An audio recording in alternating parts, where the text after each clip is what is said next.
Health is a proud supporter of First Coast Connect. Baptist Health, committed to building a healthier community for all of us. More info at 202-4YOU or baptistjacks.com. North Florida TPO, proud sponsor of WJCT's First Coast Connect, bringing to the community innovation in transportation planning, commuter services, clean fuels, and intelligent transportation systems. More at northfloridatpo.com. VIP Care and WJCT present a free lunch and learn on July 31st. Vibrant Aging, focusing on preventative and chronic care management for 65 plus on Medicare. Meet the panel of doctors and ask them questions pertinent to your health needs. Registration at WJCT.org. This is WJCT News 89.9 in Jacksonville. Ahead in the next 5 minutes, live local news for the First Coast from the WJCT News team. It's all ahead this hour after the day's news. Live from NPR News in Washington, I'm Corva Coleman. During last night's Republican National Convention, several primary opponents of Republican presidential nominee Donald Trump spoke to delegates. Former tech entrepreneur Vivek Ramaswamy made a direct appeal to young voters during his remarks. NPR's Elena Moore reports his remarks come as the GOP has emphasized promoting the next generation of Republicans throughout the convention. Vivek Ramaswamy spoke about the financial burdens put on millennials and urged them to turn their support to the GOP. At 38 years old, Ramaswamy himself is a millennial. He's just 1 year younger than Republican vice presidential nominee J.D. Vance.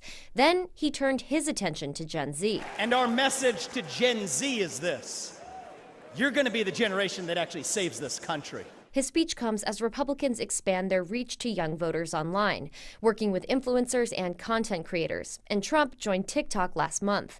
But the GOP has a challenge with this group. Voters under 30 have a history of overwhelmingly backing Democrats. Elena Moore, NPR News, Milwaukee. President Biden is campaigning today in Las Vegas. He spoke yesterday at the NAACP convention. He was also interviewed by BET's Ed Gordon.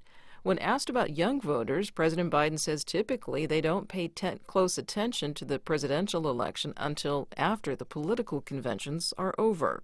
By the way, if you notice, whether it's young blacks or young whites or young Hispanics or young Asian Americans, they've never focused until after Labor Day. I mean, the idea they're focused intently on an election right now is not there. The interview airs tonight on BET at 10 p.m. Eastern. Biden speaks to Latino advocacy groups today in Las Vegas. Iran is rejecting what it says are accusations it had a role in the failed assassination attempt against former President Donald Trump. Iran also said it will pursue legal claims against Trump for what it called his, quote, direct role in the assassination of a top Iranian general. NPR's Peter Kenyon reports no ties have been identified between the shooter who targeted Trump and foreign accomplices. Iran's foreign ministry spokesperson Nasser Kanani says Iran strongly rejects allegations of any involvement in the attack against Trump. Kanani said such assertions are a product of malicious political goals and intents.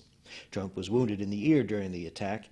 Protection for the GOP presidential nominee was increased ahead of his speech in Butler, Pennsylvania last Saturday because of intelligence officials say they received about an Iranian plot to assassinate him.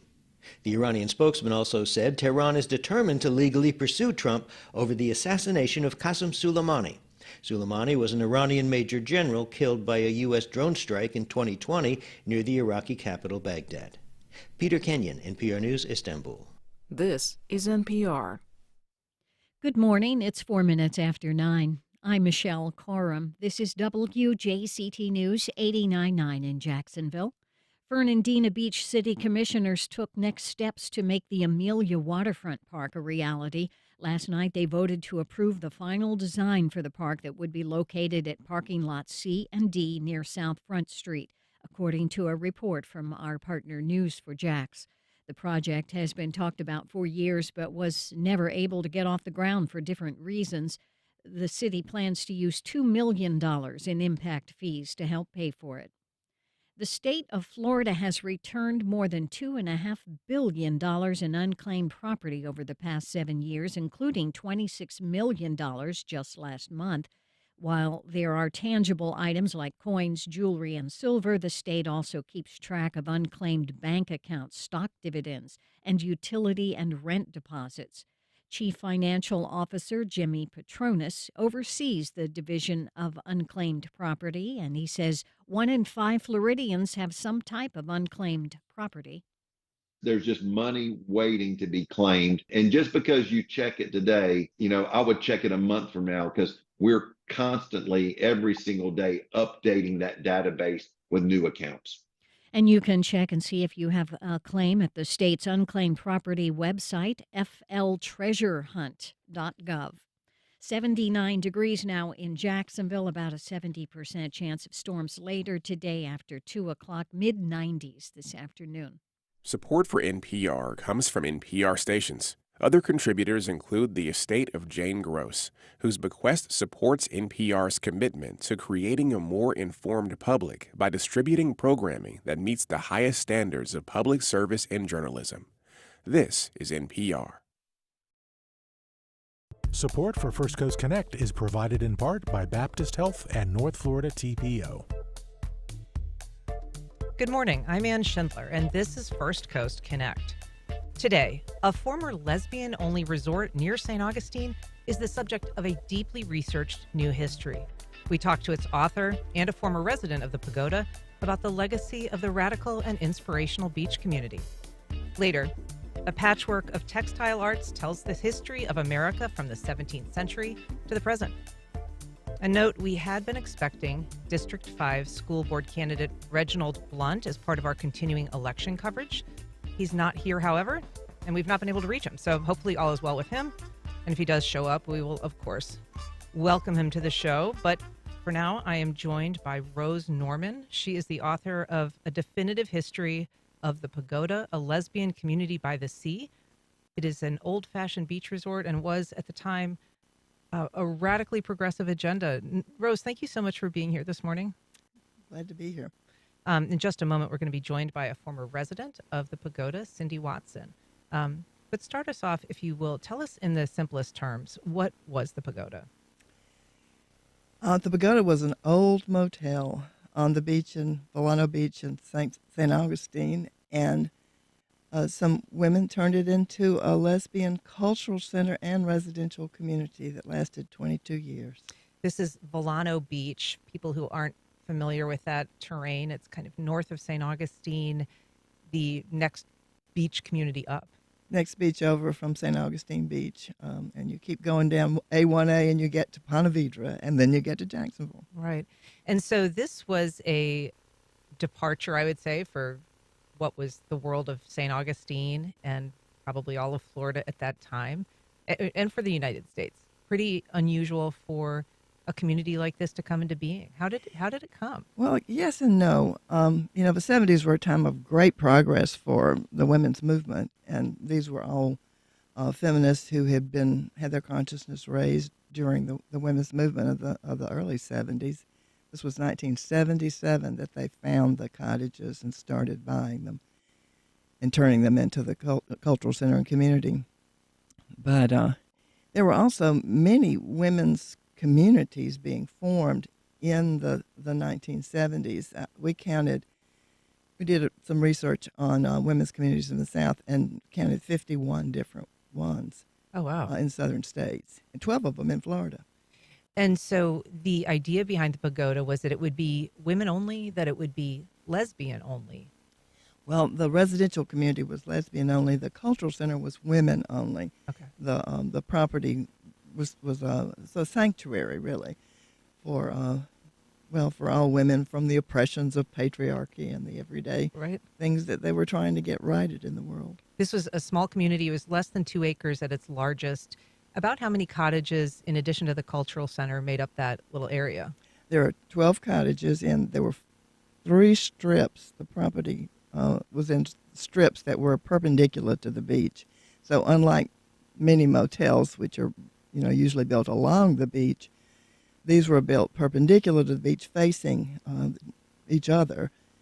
And then there was also a duplex. Shorty Reese was a real character in St. Augustine in the 1930s. And he built them all himself, one at a time. And he lived in the big house, the two-story house that became the cultural center. So it started in 1977. There were women that still remain there, but the pagoda itself as an identified lesbian residential community that came to an end in about 2016. Is that right? I would say in '99, when the cultural center and swimming pool were sold. Although they were bought by a lesbian group who had a different vision for the space, but the cottage associations is part of what made it a community, sort of like any kind of neighborhood association, and those cottage associations sort of ended around that time. So, Rose, you taught English at the University of Alabama for nearly 3 decades. This is an incredibly researched book, as I mentioned. It's almost 400 pages long. The index itself is 23 pages long. It's just chock full of history. What made you want to write this book in the first place? Well, the book came out of a much larger project to collect stories of lesbian feminist activism in the South that I've been working on with many others for about 15 years. And I was at the University of Alabama in Huntsville, which is extreme North Alabama. And near me is another women's residential community that was founded by members of the Pagoda. It was founded in 1997. I went over there to interview them about the Pagoda because I wanted to write a story that we were doing a little book about women's communities in the South. And I was just bowled over when they told me the story. There were 6 of them living there at Alapine is the name of that community. And their stories were just so wonderful that I started interviewing more people, and it was going to be a longer and longer story. And finally I thought, okay, it's going to be a book. And then I found they had tons of archival material that were saved for all those years. And we're sitting around in ungood places. How long did it take you to research this? 10 years, I guess. 2013 was the first year, I guess it was 10 years. And they didn't find those boxes. At first, I thought there wasn't much that had been saved. And then it started, well, there was one woman who had 10 photo albums of pictures that she had taken at the pagoda. So over 500 pictures and videos. Wow. And so going through that, all of these interviews, I mean, it's interesting. I've worked in this market for a long time. I actually tried to do a story on the pagoda myself years ago. Really? When I was working at the paper. And there was no interest. I mean, I spoke to a couple of the women there, and they were sort of, we don't really want a great deal of attention. We don't necessarily invite that, and we just as soon continue living our lives peaceably and not draw that. And that was in probably the late 90s. Mm-hmm. What is the sense of, at the time it felt like there was maybe just, they didn't want to put themselves in the crosshairs. That's exactly right. And that's true of most women's communities today. There's one in South Florida that won't even talk to a reporter. And some friends of mine who live in Tennessee were interviewed by, I believe it was a New York Times reporter, with one understanding, and then a big story comes out that misrepresented them. So the water has been poisoned for especially lesbian and gay communities, but women's communities generally. I believe now that we are joined by Cindy Watson. She is best known in our community here as the founder of Jasmine, which is a resource for gay and lesbian and transgender youth. She retired recently, but so she's in retirement. But Cindy Watson, welcome. You were a resident of the pagoda with your wife. Is that right? Good morning, Ann and Rose. Yes, Garnet and I came to Florida in 1991, and we landed at the pagoda. Garnet had been a friend of the pagoda, had been there several times, especially in the 80s when she was dealing with some political repression, and found that a real safe space. And so when we left Vermont to come to Florida, we stayed at the pagoda for several months and fully engaged in the community. It was a wonderful experience. And you talk about, or I believe you just kind of mentioned to me, but that you were coming to the South, you'd been in Vermont, and that re-entry to the South was very difficult, particularly for lesbian women, and that this was kind of a transitional space for you? Yes, the culture it just wasn't safe, and there's lots of kind of targeting and a lot of bias and some fears around just being open and out. And so the pagoda community was a community, a real intentional community of women who defined themselves outside the influence and presence of men, and it was really radical and refreshing. It had a strong impact on me. The culture, I think of it as a cultural center. So the art, the music, the celebrations, the ways that women lived together in community, the meetings, all of that was very feminist and very woman-centered, and just a really refreshing kind of experience and some place for us to transition into, a conservative Southern community. And that experience in some way prompted you to create Jasmine when you moved to Jacksonville. Is that right? Well, it certainly had an impact on me. But, there was a small group of people already starting support groups for youth. And when they reached out to me, I saw that as a great opportunity to support young people with safe space. And, there's a real parallel. Pagoda was a safe space. It was a place where women for years went for healing and to be who they were. Women from all over the world, actually, would come to the pagoda. And so when we were starting Jasmine, we really wanted that sense of safe space, a place for young people who were LGBTQ, queer young people to come in and be in a community and find their own voice and experience who they were, but also in a safety surrounded by peers. And so, yeah, I took a lot of, that experience and built on it in terms of helping Jasmine to get going. If you're just joining us, we are talking about the Pagoda. It is a history of a lesbian separatist community in Volcano Beach that was there for more than 2 decades. We're talking to the author, Rose Norman. We're also talking to a former resident, Cindy Watson. Rose, is Cindy's story the kind of thing that you heard when you were interviewing residents in terms of the impact of this experience? Yes, especially the part about the healing space, and the safe space. Many women came there and felt immediately just a breath, they could breathe again. That even though it was so small, and it was surrounded later, it wasn't originally surrounded by development, but the owners of the original owners of the motel were still living there for the first 10 years nearby, and yet they experienced its healing space. And part of that was because it was a spiritual community and an artistic community, as well as residential community. They had all these people coming in from all over the world, as Cindy said. And some of them, some of the residents were, one of the owners is from Canada, and she doesn't live there anymore, but she still owns it. And there was a woman from Germany who lived there for about 5 years.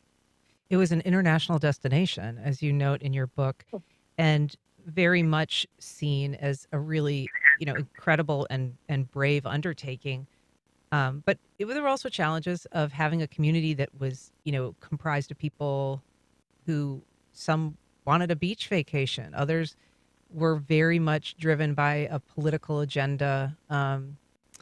And, any community, of course, is going to have its tensions. I thought there was a really hilarious line from one former resident, I think it was Nancy Breeze, who called living there kind of like having a low-grade fever the whole time. Yeah. So talk about some of those challenges. Well, one of the residents talked about it. She said it was like there were 2 pagodas. There was the one before it got all political, and then one that was founded by a dance theater troupe. The people who bought the first 4 cottages and rented the big house that became the cultural center had a dance theater troupe that was doing choreographed feminist dance all over Florida, and they wanted, one of them was a theater major, an actor who wanted to do feminist theater, and they did. They had a playwright in residence there for 4 years who was writing original plays, and they were performing them. I think there were about 6 to 9 plays that were performed in the first 3 years. It later became more well known for women's music concerts. But theater was important. It drew artists the way St. Augustine draws artists. Mm-hmm. So St. Augustine, in that respect, was a good place for it, despite how conservative the area is generally. And the place, I mean, it had a cultural center, so it had all these performances. It also had a natural food store. There was a pool. There was a craft store for a while. So it wasn't just a community of homes. There was all kinds of resources there for women and places for women to stay if they didn't even have a lot of money. I mean, it was a $20 a night for a rental, but you could kind of couch surf there a little bit if you needed. You could. That was part of the way things were in the 70s and the 80s among the lesbian network. Although it was women only, not lesbian only, the cultural center. But yeah, they were very committed to making it affordable, to making the cottages affordable, not only for rent, but to buy. They had an agreement in the Cottage Association that if you wanted to sell, you would have to sell it for what you had in it, plus some percentage that was based on the Consumer Price Index.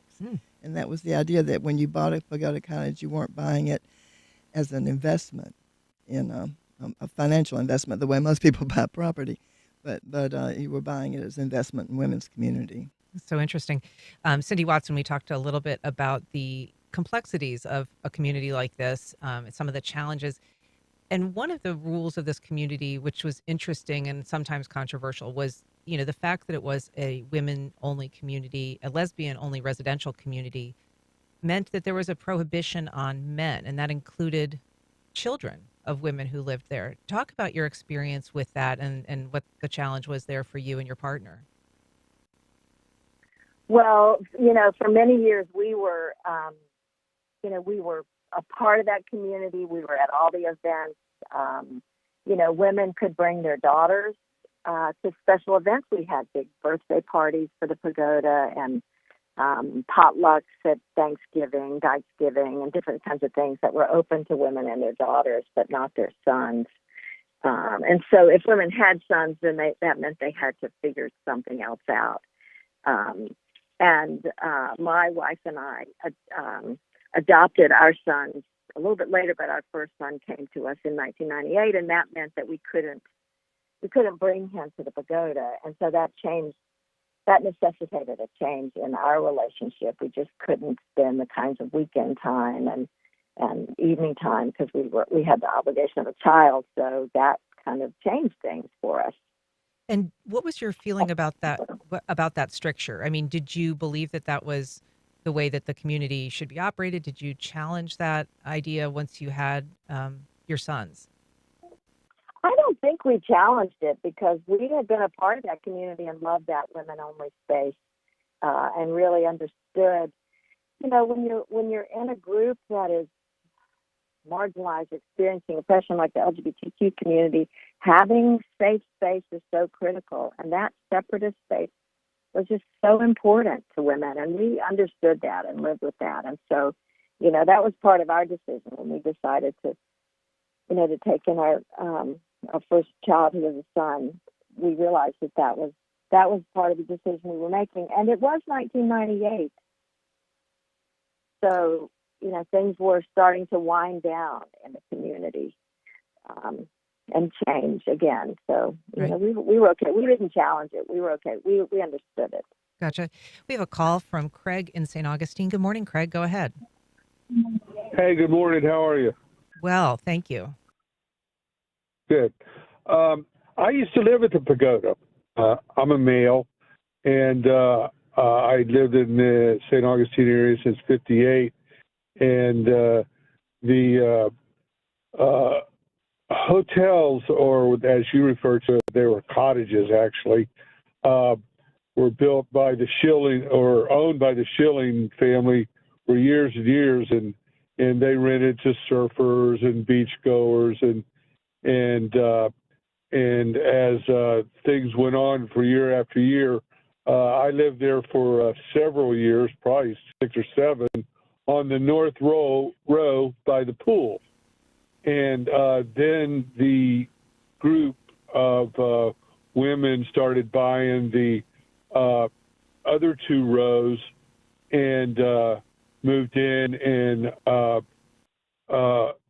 me and my male roommate, we were not, we were just friends. We always had, the funniest part about it is we always had these women jumping over the fence to swim with us in the pool, and it was pretty funny. We would laugh at the fact that they were doing that, and as well as trying to adhere to what they were doing as a group. And but back then it was like I said, in the 70s or whatever that time was when it was. I can't remember. It's quite a while ago. But I just wanted to make that comment that it was kind of a mixture of people for quite a while prior to that, and it wasn't just the lesbian community. There was surfers and beachgoers and rentals. Yes, ma'am. Craig, thank you so much for sharing your memory. I appreciate it. He's talking obviously about kind of the predates a little bit the history of your book. Mm-hmm. Yeah, there were male tenants when they first bought the cottages. Cottages had tenants, and the Schillings were a really interesting couple. They were Jane Schilling was a realtor and a pilot, and had a really interesting background. And her husband, Frederick, known as Pappy Schilling, was a radio host on what's it called? Fountain of Youth, WFOY, and he had just retired when they bought the Pagoda Motel from Shorty Reese, the man who built all of them. And I even interviewed her grandson. She was married before, and she had a number of her children and grandchildren living at the Pagoda when they were running it. It sounded like it was less a motel than a place where college students would rent and get a laundry service from the Pagoda. Sure, and Volano Beach back then, very freewheeling, kind of hippie. The hippie beach. Yeah, very much so. Well, Rose Norman, yes, go ahead, Cindy. And yeah, when I was there in the 90s, there were no men living there at all. And actually, if sometimes men had to come onto the property, for the pest control service, or once we needed roofing done, and so if men were going to be on the property, there were notices posted. Tuesday afternoon, 2 to 4 men on the property, and they always had to be escorted. So it was very intentional, to keep it women only and to feel very safe. It's a fascinating story. Rose Norman, thanks so much for coming in to share about it today. Cindy Watson, thank you so much for joining us on the phone with your memories of the Pagoda. Thanks. And we'll be back in just a minute. We do have District 5 City Council candidate Reggie Blunt. He will be answering your calls and questions.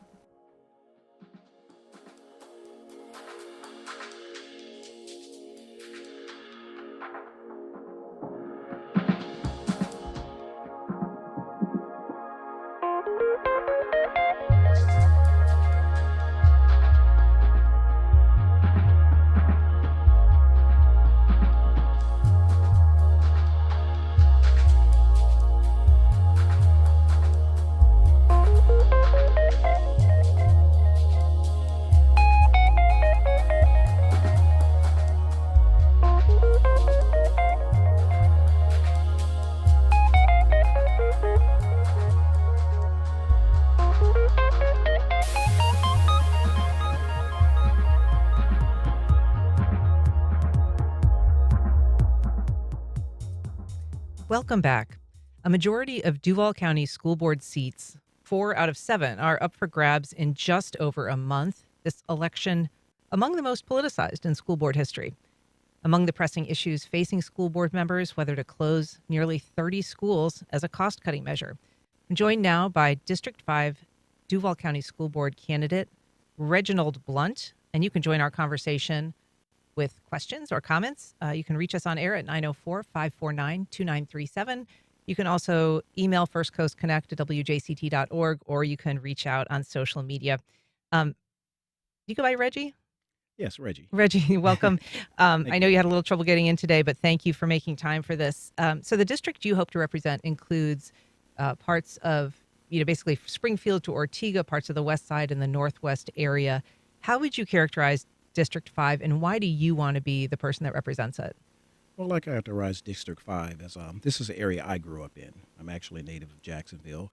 Grew up in the Grand Park area, west side area. Of course, you said Ortega, Paxson, and it is a pretty very diverse area as far as the population. But I'm wanting to represent that area because that is where I'm from. I am a stakeholder in the area. My kids went to public schools, and I have grandchildren in the system. And you also went to public schools? Yes. Where'd you go? I graduated from Paxson. Okay. And so you have, this is a three-way race for District 5. And so you have two opponents. This is the only school board race that could possibly not be decided in August. In the August 20th primary, it could possibly go to a runoff depending on how the election comes out. Right. We hope not. I hope I'd win it. So your opponents are Nashawn Nix, who's going to be on this program July 25th, and Hank Rogers, who's going to join us on August 5th as part of our election coverage. If this race went to a November runoff and you were not one of those two, who of those opponents would you vote for? Well, I don't know all of the narrative of both of them. I do know Nashawn Nix intimately. We've done work in the past. But I probably would just listen to him and see where they're at as far as the issues. I couldn't really make that decision right now. So you had 6 children in Duval County Public Schools. Were those traditional public schools or charter schools? Actually, I'm 30 years military, so they were in public schools during my military career. But my grandchildren are in the public schools. Okay, and let's talk about that. I mean, you served almost 3 decades in the Army. You did 4 combat tours, including in Iraq and Afghanistan. What did your time in the service teach you, either about yourself or just about life? One thing is discipline. You have to be very disciplined, pay a lot of attention to detail. And one of the biggest benefits is the diversity of people that you come in contact with, both foreign and stateside. So it gives you a great perspective of the human dimension when you're dealing with a lot of groups of people, including families and senior ranking people in the military and in the civilian service sector. Mm-hmm. So in your district, there are at least 10 schools that are slated for consolidation and closure under the current proposal that was drawn up by a consultant and that the school board is considering. And it may not look like that in the final analysis, but it is a process that they're going through right now. What is your feeling? What is your position on the school consolidation and closure proposal? Well, they're currently still in phase 1. I've looked at the plans, and I've gone to some of the community meetings. And of course, different communities are fighting to keep their schools open. I do question some of the data and how accurate it is based on the schools. At this point, that's all we're doing is we're looking at it. I'm not really in favor of closing schools, but I understand the financial aspect behind it. From 68 when the city consolidated, you had most of the schools in this core area, and now it's at a point to where finance, money, and budgeting is causing some of these schools to close. So right now, to answer your question, we're still looking at that master facilities plan. I do have a lot of questions on it, but since they're in phase 1, I really don't have a whole lot of comment other than I would like to see them move more forward to some realistic options when they talk about consolidating the school and making that focus go to a certain school, because you got to understand the growth. The city is growing. They have apartments all over the place. So what are the plans for that growth? Because if you populate one school, then all of a sudden you have this influx of people, and now the school is overcrowded. So I have those kind of questions that we want to look at. Would you oppose closing those, nearly dozen schools in your district? I wouldn't oppose closing anything at this point because I don't have all the data. Again, we want to look at it and see, from the inside perspective of what's the realistic plan for actually closing these schools. Because there definitely is a economic reality that the district is facing. Mm-hmm. And so you would be willing to consider some consolidation if it's necessary? Oh, definitely. If it's necessary, there has to be some consolidation. Interesting. Okay. We are talking to Reginald Blunt. He is the District 5 City Council district candidate, and you are welcome to join our conversation on air. You can call 904-549-2937. You can also email firstcoastconnect@wjct.org. I want to ask you about a tougher topic, something that you tweeted a couple of years ago. This was support that you tweeted for North Carolina Lieutenant Governor Mark Robinson. This was in February 2022. It was at a time when Robinson was being criticized for saying that homosexuality is a sin. And you tweeted, "Stand firm, Lieutenant Governor Robinson. Do not be bullied by anyone when you are correct. I stand with you." Do you believe that homosexuality is a sin? Well, it depends on where you're at. If you're a born-again Christian and you're believing in the aspects of the Bible, of course it's a sin. But I didn't make up the sin. It's God's order.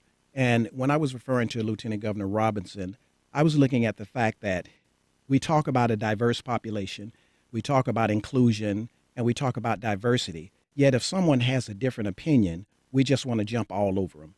I tell any community, stand on what you believe. And that's what he was doing, and that's what I was referring to. And you also believe that, though? As a born-again Christian, according to the Bible, yes.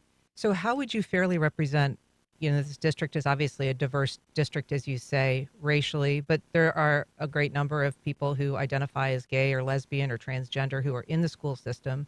How would you represent them if you were elected? Because they deserve respect. They're human beings just like us. I don't separate people by what they choose to do or what they choose to believe. If I am representing them, I represent them 100% and not with a biased view. Mm-hmm. Your website for your candidacy says our children should never become subjects in social engineering experiments. Can you give me an example of what that might mean? Like, what are you thinking of in terms of a social engineering experiment? Yes, well, our children are our children. I believe in parental rights. I don't think the government or any official should come in and dictate to your children what they should be. In other words, there's stuff that they're coming out with, telling kids that they can crawl like animals, and we have to respect that. That's a part of social engineering, and that is absolutely ridiculous. We're not animals. So why would you put out books telling kids that because you can be what you want to be, this is acceptable? I don't think that's acceptable. What exactly are you thinking of in terms of something that would be acceptable in a book? Well, what do you mean as far as what? You're saying what's acceptable? Oh, I guess I'm not clear on when you're saying that you would read about something in a book and tell students that that's acceptable.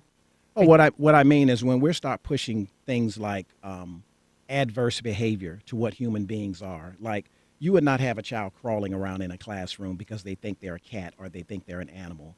To me, that is not acceptable because they are in school to learn how to function in a complex society in this world, not to get into a social order of trying to engineer them to think a certain way. I don't think that's right.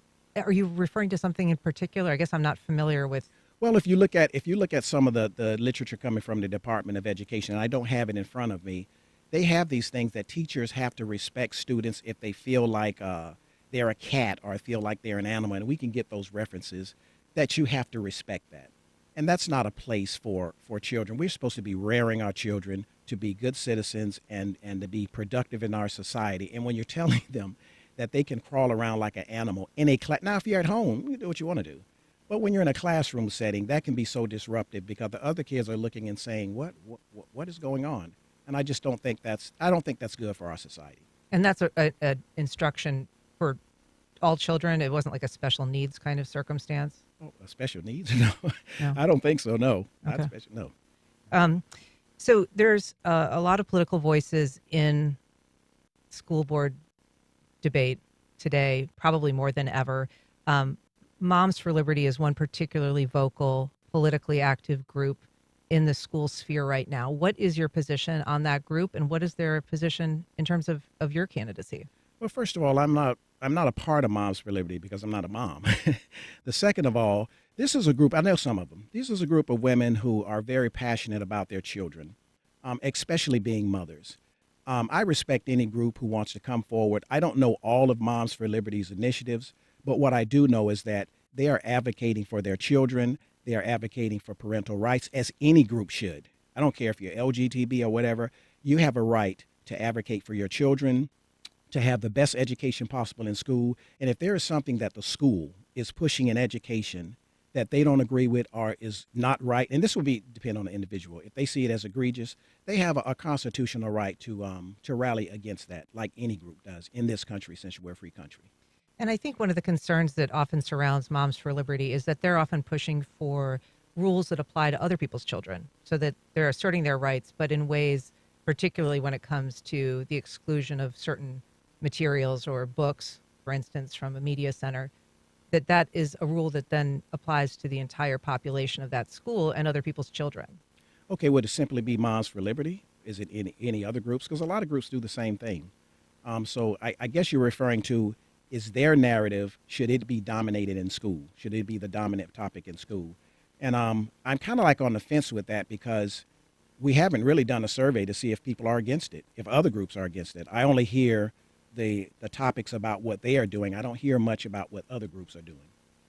I don't know that there's any other group that has affected a large-scale book ban, for instance. I know that there's some question over whether we call it a ban or we call it books under review, but certainly Moms for Liberty is the agent and the animating force behind this recent wave of removals of books from the shelves in Florida and elsewhere. Okay, I don't think we should call it a book ban. You know, when you talk about banning book, that's, to me, in my opinion, that's a narrative. I think removing inappropriate material is something that every mother in this country would be in agreement with. But a book ban, I don't really jump on that topic, because I think it's a narrative that causes just a overflow of emotions that really have nothing to do with the content, as far as removing things that people would see as inappropriate children at such young ages. Got a few calls I want to get to. Eric in Arlington. Good morning, Eric. Go ahead. To a question and a comment. The question is, would you be in favor of a law that basically said that children had to go to school to the school closest to their house, so we can start rebuilding community? My second comment is, you talk about narratives. I mean, enforcing narratives on people. I mean, Christianity is the silliest and one of the most destructive narratives that humanity's ever had to endure. And so thanks for taking my call. Thanks, Eric. Your thoughts, Reggie? Okay, I don't believe in creating laws forcing kids to go anywhere. I think that's something that has to be looked at based on budgets. As far as Christianity, that's where you have a lack of respect. Whether it's Islam, Christianity, Buddhism, you can't attack one, I guess I can say, religious sect without looking at the other one. So I won't really comment on that, whether Christianity is silly. We've got a call from Jenna in Bay Meadows. Good morning, Jenna. Go ahead. You meant Janice? Yes, please. Thank you. Okay. Yes. First of all, our monotheistic religions carry the same foundations and many of the same holy stories in each holy book of each religion, which is Judaism, Islam, and Christianity. And if your minister doesn't know that, I'm sorry, but he needs to learn it. Also, and they should be inclusive, not exclusive. This is a multi-religious continent, country. I mean, that's just ridiculous. Also, we should be able to vote on what books are banned. They shouldn't be just decided.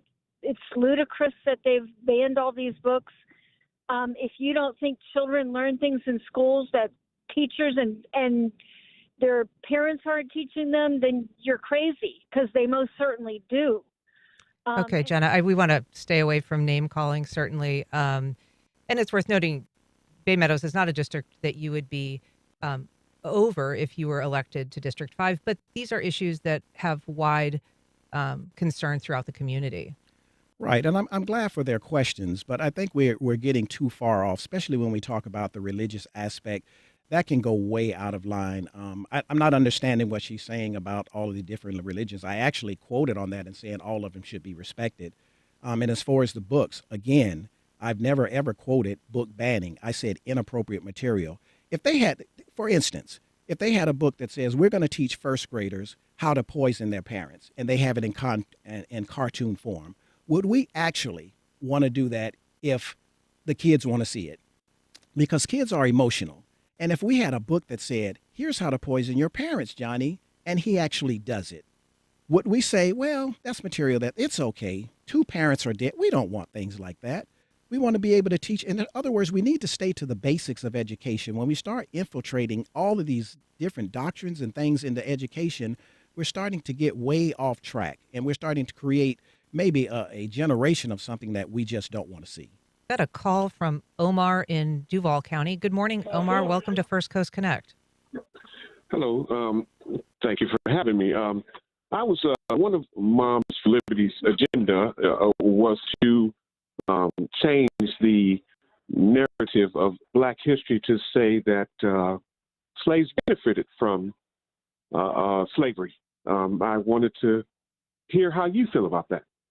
Okay, well, first of all, I don't have any knowledge of that. I'm getting a lot of Moms for Liberty questions. And in fact, like I said before, I'm not a member of Moms for Liberty, so I can't comment on everything or every subject that they have put out. And unfortunately, I can't even comment on that. But if you're talking about history, I think history in America, I think Black history is American history, and we cannot dispel that. But when we talk about, is this group getting rid of it, is that group getting rid of it, I really can't comment on that because I don't see all groups and what their narrative is.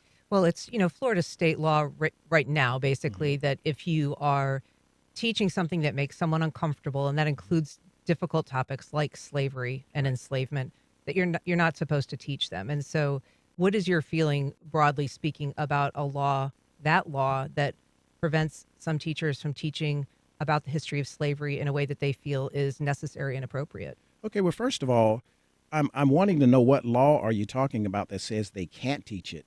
From the paperwork that I've read, I've never seen anything that says you can't teach history. In fact, like I said before, Black history is American history. We built this country. We built the Panama Canal. We built Washington, D.C. 400 years of slavery enriched the country. I think that should be taught and learned. But I don't think it's exclusive when you talk about Black history as opposed to everyone else's history. I don't believe in taking away any history. So if that answers your question, that's it. We've got a call from Ruby on the north side. Good morning, Ruby. Go ahead. Good morning. I've been listening to the conversation, and I've been listening to every comment that Reginald Blunt has made, and I am for him 100%.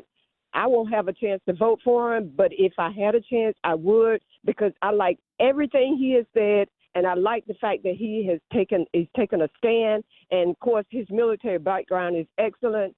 But I like everything that I've heard him say, and I can tell that he has no problem taking a stand.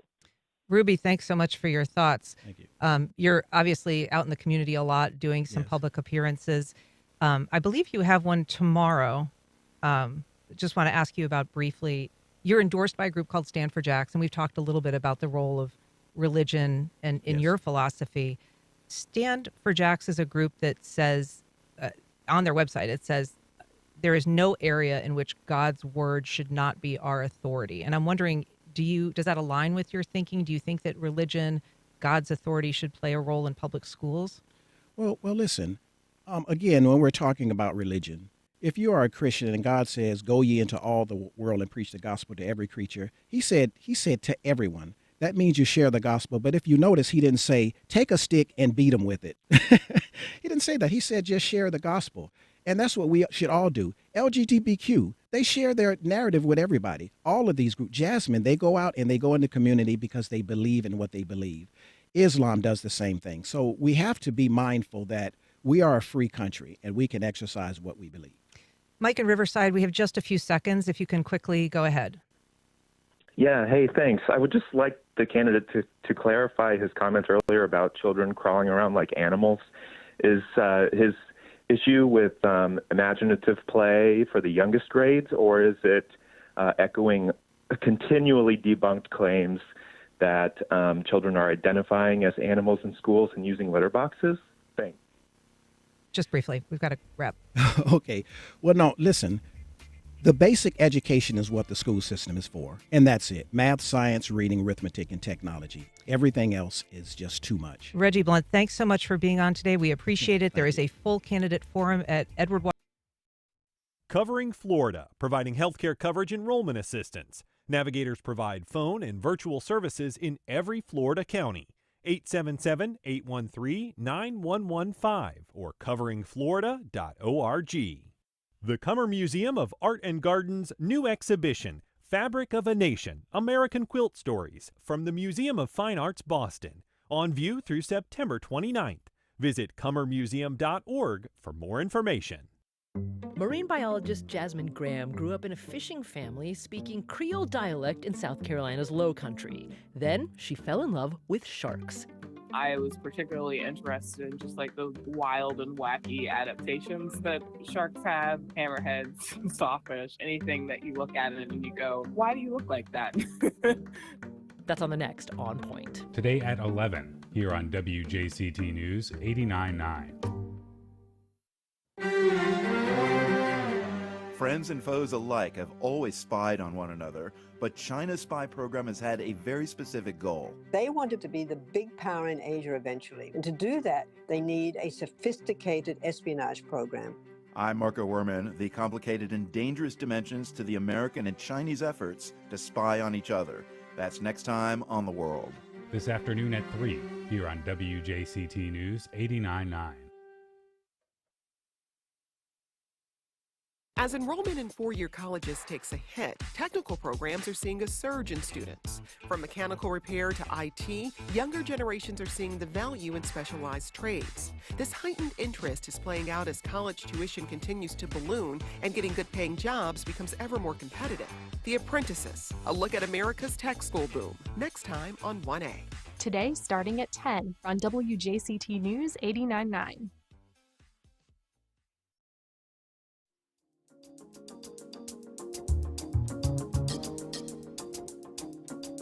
And we're back. The quilt has come a long way from its humble beginnings as a bed cover, and a new exhibit details its evolution through a patchwork of American stories, some dating back to the 17th century. To talk about it, I am joined by Kim Kuda-Dring, Director of Learning and Engagement at the Cummer Museum of Art and Gardens. Hi, Kim. Good morning. Thank you so much for having me. Thank you for being here. It's a delight. So can you give us some background on how this exhibit came to be and why the Cummer is bringing it to us? Absolutely. This is a dynamic exhibition. 44 quilts from over 300 years in American history. So this is a nationally touring exhibition created by the Museum of Fine Arts Boston. They have a really big quilt collection. They do amazing work there. And so this exhibition has been traveling, and we're actually the last stop on its national tour. Then all of these quilts will go back to Boston and probably in storage for a little bit. So this is really a last chance for people to see these quilts and in this kind of setting. And really connect with the rich history of America and the stories and the voices of all of the makers that have contributed over 300 years to this exhibition. And this is not just old history. I mean, some of the quilts that you have on display are very current. Yes, we have, I think there's about 10 to 12 contemporary, so living artists who are contributing to this dynamic exhibition. Bisa Butler is one of them, very well-known Black female quilter, very dynamic, large-scale, colorful, interesting imagery. There is a quilt on view from Bisa that is the baseball team in Atlanta. I think it's Atlanta Morris University. I might have that wrong, but it's on the cover of the catalog that we have here for you. Really, really dynamic subject matter. And there's quilts from contemporary all the way to 300 years ago. And it's beautiful. We're showing a picture right now of that Fabric of a Nation, American Quilt Stories. It's the catalog that is part of this exhibit. And it really is just a extraordinarily colorful and modern piece of work. Very modern. You know, so these are contemporary takes on some traditional techniques using really interesting fabrics, lots of interesting stitching. And then we're inviting viewers to come in and really explore what they think the stories are in these quilts, and also to learn more and celebrate the artists who actually made them. And so is there anything that we learn in this exhibit about how quilting is actually done? I mean, is it always a handwork piece of stitching? Is there a certain technique that's used? There's a lot of handwork that goes into this. So especially if we're thinking about some of the older quilts, there's some on view that we were learning the stitching was actually happening simultaneously, maybe with 3 different people working from some of the same spools of thread, and by hand actually sewing the pieces together and creating the dynamic stitch work in there. If you come into the exhibition, there's also a really great video by Bisa Butler of her working in her studio. And so then you can see some of the modern machinery that helps quilters do some of the really intricate patterning and large-scale work using technology and machinery rather than just hand quilting. So it's a combination of different stitching materials, overlaying. Some are single cloth instead of piecework. So it's really interesting to learn about all of the different processes that go into this, and the catalog does a nice job of explaining all that as well. And I would think this is almost, I mean, obviously it's evolved over the years, and this exhibit includes quilts from all kinds of people, but largely a female art form for a lot of that history, I would think. For a lot of that history, we actually have a really dynamic talk coming up on July 30th with one of the artists in the exhibition, as well as the exhibition curator. So we've invited Michael C. Thorpe. His mother is a quilter. He was a basketball star and then turned journalist and then landed in quilting. And he's going to explain a lot more about his background and process. And it's a really interesting perspective to see how he considers his role as a painter through fabric and textiles and stitching. And that's his creative self-expression. So that talk is going to be July 30th with Michael and with the curator of textiles at Museum of Fine Arts Boston, also the curator of this exhibition, Jennifer Swope. And we should say this exhibit is part of the Summer in the Comer series, right? There's a bunch of events that surround the summertime at the museum. Correct. We have a variety of exhibition-specific programming. We also are excited for our 6th year of our Summer at the Comer series. So that's an annual series where for 4 Fridays, starting this Friday, we're not only open late, we're open free of charge, thanks to generous sponsorship from Barbara English. We have live music out in the gardens and in the cafe. There's games, there's art-making activities. The entire campus is available for visitors. The Comer Cafe is providing additional food and beverage, including beer, wine, cocktails for purchase. And it's a really fun opportunity for a date night, for a family outing. Very low cost, being free, and the entire museum is going to be activated. Well, it sounds so dynamic. Kim Kudadring, thank you so much for coming and telling us about the exhibit. Thank you for having me. And that's our program. We encourage your feedback and suggestions. You can send either to firstcoastconnect@wjct.org. And if you missed anything, you can catch our rebroadcast at 8 o'clock tonight, but you can also find us on any of your favorite podcast platforms. Join us tomorrow when we discuss inmate rights and in-custody deaths at the Duval County Jail. I'm Ann Schindler. You've been listening to Museum.org for more information. Baptist Health is a proud supporter of First Coast Connect. Baptist Health, committed to building a healthier community for all of us. More info at 202-4YOU or baptistjacks.com. This is WJCT News 89.9 in Jacksonville. Ahead in the next 5 minutes, live local news for the